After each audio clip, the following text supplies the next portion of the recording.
लेकिन ये बातें ललन सिंह को भा गई। ललन सिंह इस पर काम करना शुरू कर चुके थे और ललन सिंह को इस काम के शुरुआत करने के साथ साथ अपने इर्द गिर्द के लोगों की ज़रूरत नहीं थी। उसका परिणाम 12 तारीख को दिखेगा। 12 तारीख को नीतीश कुमार ने सभी विपक्षी दलों को, लगभग 2 दर्जन दलों को निमंत्रण दिया है। कितने लोग आएंगे, आकर के क्या बातें होंगी, किस मुद्दे पर बात होगी, इसके अगर हिस्ट्री में आप जाएं तो हिस्ट्री और जो अभी वर्तमान समय चल रहा है, इसको तुलना के कसौटी पर जब कसते हैं आप, बहुत सारी बातें पता चलती हैं। हम ये सारी बातें इसलिए आपको कह रहे हैं कि भाजपा को कैसे चित करेंगे नीतीश, एक एक बात जो है स्टेप बाय स्टेप आपके लिए जानना जरूरी है। नीतीश कुमार जब एनडीए में रहा करते थे और एनडीए के साथ बिहार में सत्ता चला रहे थे, तब से ये बात शुरुआत हुई और तभी से दोनों के बीच में तल्खियां शुरू हो गई थी। जब उपेंद्र कुशवाहा ने ये सवाल खड़ा किया था और संभावना व्यक्त की थी कि नीतीश कुमार में प्रधानमंत्री बनने की सारी अर्हता है, हालांकि उस समय इस बात से बिल्कुल किनारा कर लिया गया था और जिस तरह से उपेंद्र कुशवाहा ने कहा था वो बातें वहीं रह गई थी। लेकिन ये बातें ललन सिंह को भा गई। ललन सिंह इस पर काम करना शुरू कर चुके थे और ललन सिंह को इस काम के शुरुआत करने के साथ साथ अपने इर्द गिर्द के लोगों की ज़रूरत नहीं थी। उनके लिए नई टीम बनाना और नई टीम के साथ नीतीश कुमार को प्रधानमंत्री का ख्वाब दिखाना, उस रास्ते पर चलाना शुरू करना था। रास्ता शुरू हो गया, लेकिन इन सब के बीच में नीतीश कुमार ने जो भी अब तक किया है उसका परिणाम 12 तारीख को दिखेगा। 12 तारीख को नीतीश कुमार ने सभी विपक्षी दलों को, लगभग 2 दर्जन दलों को निमंत्रण दिया है। कितने लोग आएंगे, आकर के क्या बातें होंगी, किस मुद्दे पर बात होगी, इसके अगर हिस्ट्री में आप जाएं तो हिस्ट्री और जो अभी वर्तमान समय चल रहा है, इसको तुलना के कसौटी पर जब कसते हैं आप, बहुत सारी बातें पता चलती हैं। सबसे पहले तो ये देखना जरूरी होगा कि नीतीश कुमार से अलग होने वाले दल क्या हैं, उनकी क्षमता क्या है और वो किस तरह से चीज़ों को बदल सकते हैं। दूसरी, एक नीतीश कुमार पर भरोसे वाली बात भी आ जाती है सामने। तो तीसरी तरफ नीतीश कुमार के साथ जो दल खड़े हैं वो कितने मन से खड़े हैं। ये सारा जोड़ घटाव करने के बाद बात 2014 और 2019 के चुनाव की आ जाती है। तो हम थोड़ा 2014 के चुनाव की तरफ आपको लेकर के चलते हैं। 2014 के चुनाव में भारतीय जनता पार्टी के साथ बिहार से 5-6 दल थे और बाकी के दल, चाहे वो नीतीश कुमार हो, वाम दल हो, कांग्रेस हो या फिर लालू प्रसाद हो, ये 4 जो मुख्य धड़े हैं बिहार की राजनीति के स्तंभ हैं, ये सब नरेंद्र मोदी को सत्ता में नहीं आने देने का पुरजोर कोशिश कर रहे थे और इन सब ने मिल करके कहीं ना कहीं एक शुरुआत की, जिस शुरुआत के तहत ये तय किया जा सके कि विपक्ष एकजुट हो जाए और एकजुट विपक्ष भारतीय जनता पार्टी और नरेंद्र मोदी को सत्ता से बाहर रहने पर मजबूर कर दे। लेकिन ऐसा हुआ नहीं। 2014 में जो प्रयास 2013 से हो रहे थे, उसमें कहीं ना कहीं आपने देखा होगा कि जिस प्रयास को लालू प्रसाद कर रहे थे उसमें मुलायम सिंह थे, अन्य लोग थे, कांग्रेस अलग से प्रयास कर रही थी, ममता बनर्जी का प्रयास अलग था, तो वहीं अखिलेश यादव के प्रयास, और उस समय तो अखिलेश यादव नहीं, मुलायम सिंह यादव थे, मुलायम सिंह यादव का प्रयास चल रहा था। तो दूसरी तरफ एक प्रयास नीतीश कुमार का भी चल रहा था विपक्ष को एकजुट करने का। 2014 में कुछ दलों के साथ मिलकर के उन्होंने चुनाव लड़ा था। परिणाम आपके सामने है। टाइम टाइम फिस हो गया था। 2014 में पूरी तरह से विपक्ष का एकजुट था और विपक्ष बिखरा हुआ नजर आया, जिसका फायदा भारतीय जनता पार्टी को मिला और नरेंद्र मोदी प्रधानमंत्री की कुर्सी पर पहली बार बैठे। अब उससे आगे की कहानी यदि आप लेकर के चलते हैं तो उसके आगे की कहानी में एक मोड़ आता है। वो मोड़ 2017 में आता है। नीतीश कुमार 2014 की जो बुरी हार है उसको ठीक करने के लिए 2015 में दिल पर पत्थर रख के चंदन विष व्यापत नहीं कह करके, अब किसको चंदन और किसको विष कह रहे थे ये सारी दुनिया जानती है, इस पर विश्लेषण करने की जरूरत नहीं है। वैसे ही दिल पे पत्थर रख के उन्होंने 2015 में एक समझौता किया। समझौते के तहत कांग्रेस और राष्ट्रीय जनता दल के साथ उन्होंने चुनाव लड़े, जीत गए। यहां नीतीश कुमार को फिर से एक मौका मिल गया भारतीय जनता पार्टी से ज़्यादा ब्राउनी पॉइंट लेने का। 70 से ऊपर सीटें जीत करके आए थे नीतीश कुमार, और वहीं राष्ट्रीय जनता दल 80 सीटें जीत करके आई थी। यहाँ भी राष्ट्रीय जनता दल उनसे बड़ी पार्टी थी, इसलिए नीतीश कुमार के लिए वहाँ सर्वाइव करना मुश्किल हो रहा था, क्योंकि बड़ी पार्टी होने के नाते लालू प्रसाद बार बार दबाव डाल रहे थे कि आप केंद्र की राजनीति की तरफ तैयारी करो और बिहार हमारे बच्चों को दे दो। ये बात नीतीश कुमार को नहीं भाई, और नीतीश कुमार ने ये कहते हुए और ये देखते हुए कई ऐसे माहौल आ गए जिसमें भ्रष्टाचार के आरोप लगे, ये सब कहानी आप जानते हैं। लेकिन वास्तविकता जो ये थी कि नीतीश कुमार को सबसे बड़ा दल अपने गठबंधन का होना था, और इसके लिए भारतीय जनता पार्टी की तरफ स्विच करना जरूरी था। वहीं उनको ये समझ में आ गया था कि 2014 में जिस तरह से हम नहीं हरा पाए, मेरी कुर्सी भी जा सकती है अगर ज़्यादा जोर लगा देंगे कहीं ना कहीं लालू प्रसाद तो उन्होंने सबसे बेहतर रास्ता जो है वो चुना कि उस खेमे में चले जाएं, और कहीं ना कहीं भारतीय जनता पार्टी को कम सीट उसकी होगी तो उस पर दबाव बना करके आगे का रास्ता बिल्कुल सुगम रहेगा, और यही हुआ भी। नीतीश कुमार 17 में स्विच कर गए, और स्विच करने के बाद जो है 2019 के चुनाव में उन्होंने भारतीय जनता पार्टी को अपनी शर्तों पे चुनाव लड़ने के लिए मजबूर किया, और 16 सीटें 17 में से जीत करके आए। 17-17-6 का फॉर्मूला तय हुआ। तब भी आपको बता दें कि एक बहुत बड़ी जो विपक्ष को एकजुट करने की मुहिम थी वो चल रही थी। उसको आप ऐसे देखिए, 2019 के चुनाव से पहले 2018 में चंद्रबाबू नायडू देश के एक बड़े नेताओं में शुमार होते हैं। आंध्र प्रदेश में उन्होंने अपनी एक बेहतर छवि के साथ साथ देश की राजनीति में भी अपना रुतबा बनाया है।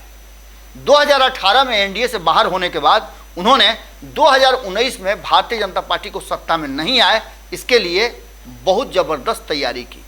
आपको बता दें कि इस तैयारी में चंद्रबाबू नायडू ने कोई भी ऐसा दल नहीं है जिसके दरवाजे पर नॉक नहीं किया जैसे आज नीतीश कुमार कर रहे हैं। उनकी गाड़ी में मिठाई का डब्बा और शॉल हमेशा रहता था, जिसको गए उड़ा दिए और उड़ा करके अपने गठबंधन का हिस्सा बनाने के लिए तैयारी की। उनका भी डिमांड बिल्कुल नीतीश कुमार की तरह उनके राज्य को विशेष राज्य का दर्जा दिए जाने का था। परिणाम क्या हुआ सबको पता है कि 2019 में चंद्रबाबू नायडू का सारा परिवार जो प्रयास था वो ध्वस्त हो गया और फेल कर गए, असफल हो गए। इस असफलता ने एक बड़ा जो कहा जाता है चंद्रबाबू नायडू को सीख दिया, और वो अपने आप को बिल्कुल अलग थलग कर लिए। ऐसी स्थिति में 2019 बीत गया और नीतीश कुमार की गोटी लाल हो गई थी। लोकसभा में वो बड़े दल के रूप में जाने लगे थे। बिहार में दूसरे सबसे बड़े दल थे भारतीय जनता पार्टी के बाद। वहाँ भी सब कुछ ठीक ठाक नहीं रहा और मंत्रिमंडल से अपनी टीम को बाहर रखा नीतीश कुमार ने। उसके परिणाम के स्वरूप जो वहाँ से बाहर निकले तो उन्होंने बिहार में आकर के, एक तरफ यहाँ केंद्रीय मंत्रिमंडल में शपथ ग्रहण चल रहा था तो दूसरे ही दिन पटना में आकर के, बिहार में आकर के उन्होंने अपने मंत्रिमंडल के कई सदस्यों का शपथ ग्रहण कराया, जिससे भारतीय जनता पार्टी को दूर रखा और तल्खी यहीं से शुरू हो गई थी।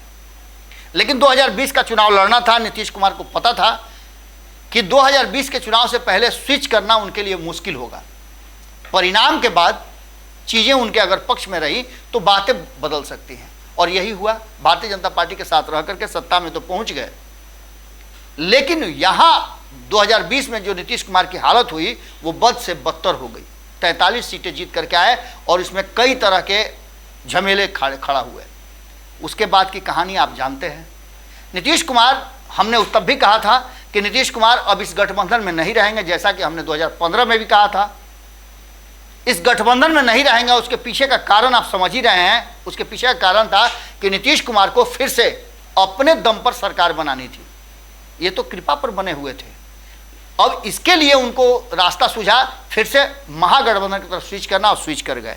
उसके बाद उन्होंने जो सपना लालू प्रसाद, तेजस्वी यादव ने 2015 में देखा था, उस सपने को धीरे धीरे हवा दे दिया। हवा ये कि अब मेरा क्या है, मैं अब देश भर में लोगों को एकजुट करता हूं और बिहार तेजस्वी यादव को सौंप दूंगा। भरोसा तेजस्वी यादव को भी हो गया। लालू प्रसाद बड़े खिलाड़ी हैं, लाल बुझक्कड़ हैं, उनको इस बात का भरोसा नहीं हुआ। वो दबाव बनाते रहे कि जल्दी सीट छोड़िए, दे दीजिए, आप फ्री होकर के कीजिए। लेकिन नीतीश कुमार को ऐसा करना थोड़े था। नीतीश कुमार को करना ये था। हम ये सारी बातें इसलिए आपको कह रहे हैं कि भाजपा को कैसे चित करेंगे नीतीश, एक एक बात जो है स्टेप बाय स्टेप आपके लिए जानना जरूरी है। ये कहानी इसलिए जरूरी है कि इसी कहानी पर टिका हुआ है 2024 का चुनाव। अब नीतीश कुमार अपने पूरे जो कहा जाता है कि लय में नजर आ गए और उन्होंने तैयार कर लिया। नीतीश कुमार ने पूरी तरह से अपने महागठबंधन के साथियों को समझा दिया और खास करके समझाने में वो सफल लालू प्रसाद और तेजस्वी यादव को हो गए। रोज ये बात होती है कि कल तेजस्वी यादव को मिल जाएगा, अगले महीना में मिल जाएगा, आने वाले महीना में मिल जाएगा। बीच में तो सम्राट चौधरी ने साफ कर दिया कि अगर तेजस्वी यादव में कुवत है, दम है, हिम्मत है तो अभी नीतीश कुमार से कुर्सी ले लें, क्योंकि 2024 के बाद 25 में उनको मिलने वाला नहीं है। इन सारी बातों पर चर्चा चल ही रही थी। तब तक नीतीश कुमार लालू प्रसाद के इशारे पर, या कहा जाए कि उन्होंने खुद प्लान बनाया कि अब बिहार की कुर्सी पर टिके रहने का सबसे बढ़िया फंडा यही होगा कि देश में एक बड़े गठबंधन की बात शुरू की जाए। वो जान रहे थे कि 2014 में ये गठबंधन ध्वस्त हो गया था, 2019 में भी गठबंधन बनाते बनाते सब फेल कर गए थे, और 2024 में गठबंधन बनाने से पहले ये संभव नहीं हो पाएगा। लेकिन नीतीश कुमार है, कुछ भी संभव कर सकते हैं। अब तक नीतीश कुमार ने जिन दलों को बुलाया है, 12 तारीख को उनकी मीटिंग है, और उस मीटिंग से पहले ये कहा जा रहा है कि नीतीश कुमार इससे सफल कर लेंगे। नीतीश कुमार ने रास्ता भी बहुत छोटा वाला दिखा दिया है कि मात्र 3 राज्य उनके साथ रहें तो भारतीय जनता पार्टी को सत्ता से बेदखल कर सकते हैं। लेकिन ये इतना आसान होगा नहीं। हमने आपको गेम समझिए में बहुत कुछ समझाने की कोशिश की है कि कौन कौन सा प्लान भारतीय जनता पार्टी के पास पेंडिंग पड़ा हुआ है। उसमें से कोई भी प्लान किसी भी समय में लागू हो सकता है। फुल पावर में है भारतीय जनता पार्टी, और नीतीश कुमार जिस रास्ते चलेंगे, चाहे वो रास्ता कितना भी कैरी काट करके निकले, उस रास्ते पर उन्हें भारतीय जनता पार्टी का सामना करना पड़ेगा और उसे कहीं ना कहीं साइड करना पड़ेगा या उसे पटकना पड़ेगा, चित करना पड़ेगा, तभी आगे बढ़ सकते हैं। अब नीतीश कुमार की शक्ति कितनी है आप खुद समझ सकते हैं। 12 तारीख की मीटिंग की तैयारी हो रही है। इस बीच में सवाल कई खड़े हो गए हैं कि क्या नवीन पटनायक, जो बड़े बड़े धड़े हैं उनकी बात कर रहे हैं, नीतीश कुमार सिर्फ 3 राज्यों की बात कर रहे हैं, उसमें से उत्तर प्रदेश है, पश्चिम बंगाल है और बिहार है। हालांकि समर्थन कई राज्यों का उन्हें प्राप्त हो रहा है, लेकिन इन 3 राज्यों के दम पर 162 सीटों को अपने पाले में रख करके अधिक से अधिक सीटें जीत करके भारतीय जनता पार्टी को रोकने का प्लान है। सत्ता में आने से पहले यह प्लान है, भारतीय जनता पार्टी को सत्ता में आने का प्लान है और इनका इसका प्लान है। तो इस प्लान में जो बड़े धड़े हैं जिन पर भरोसा किया जा सकता है, नवीन पटनायक इनके साथ नहीं है, चंद्रबाबू नायडू इनके साथ नहीं है, केसीआर इनके साथ नहीं है, कुमारस्वामी इनके साथ नहीं है, भगवंत मान और अकाली दल दोनों के दोनों इनके साथ नहीं है। यहां तक कि अरविंद केजरीवाल भी इनके साथ नहीं है। अध्यादेश आएगा, अध्यादेश आने के बाद अगर उसमें समर्थन मिला तब भी, बिल नहीं पास हुआ तब भी, और बिल पास हो गया तब भी, दोनों परिस्थिति में कहीं ना कहीं आने वाले समय में एक अड़ंगा, एक पेंच जरूर फंसा देंगे, क्योंकि कांग्रेस के साथ नहीं जा सकते हैं। अभी हाल फिलहाल में आपने देखा कि क्या कुछ हुआ है। एकमात्र विधायक को अपनी पार्टी में शामिल कर लिया गया। इससे बड़ी बात क्या हो सकती है। एक तरफ जहां दोनों एक दूसरे के लिए दोस्ती का रास्ता अपना रहे हैं, वहीं इस अध्यादेश का विरोध कांग्रेस कर रही है। तो कांग्रेस से बदला लेने के लिए पंजाब में उसके एकमात्र विधायक को अपनी पार्टी में शामिल कर लेते हैं। ये खेल चलना शुरू हो चुका है। उस खेल को लेकर के कहा यह जा रहा है कि नहीं संभव है। वहीं दूसरी सबसे महत्वपूर्ण बात है कि क्या कांग्रेस को मजबूर करके राजस्थान में, मध्य प्रदेश में, छत्तीसगढ़ में, हरियाणा में, कर्नाटक में, हिमाचल में, उत्तराखंड में, गुजरात में, उत्तर प्रदेश में नीतीश कुमार दूसरी पार्टी बनने के लिए राजी कर सकते हैं, जो संभव नहीं है, क्योंकि वहाँ क्षेत्रीय दलों के हाथ में कमान दे देने का कोई अधिकार ही नहीं है, आधार ही नहीं है। और ऐसी स्थिति में जो नीतीश कुमार का प्लान है, वो प्लान कैसे काम करेगा, ये 12 तारीख को पता चलेगा। तब तक आप भी इंतजार कीजिए। हमने कोशिश किया आपको ये समझाने का कि खेल बड़ा हो सकता है। अब इसके अलावा कोई बड़ा खेल होगा तभी तो नीतीश कुमार कुछ कर सकते हैं। या तो ये जितने भी लोगों का नाम हमने लिया वो स्विच कर जाए, या कांग्रेस ये कह दे कि भैया मुझे किसी बात से मतलब नहीं है, आप जिसको चाहें उसको चुनाव लड़ाएं, हमको जो सीट दीजिएगा हम उसी पर चुनाव लड़ेंगे। असंभव है, और इस असंभव को संभव नीतीश कुमार कैसे करेंगे?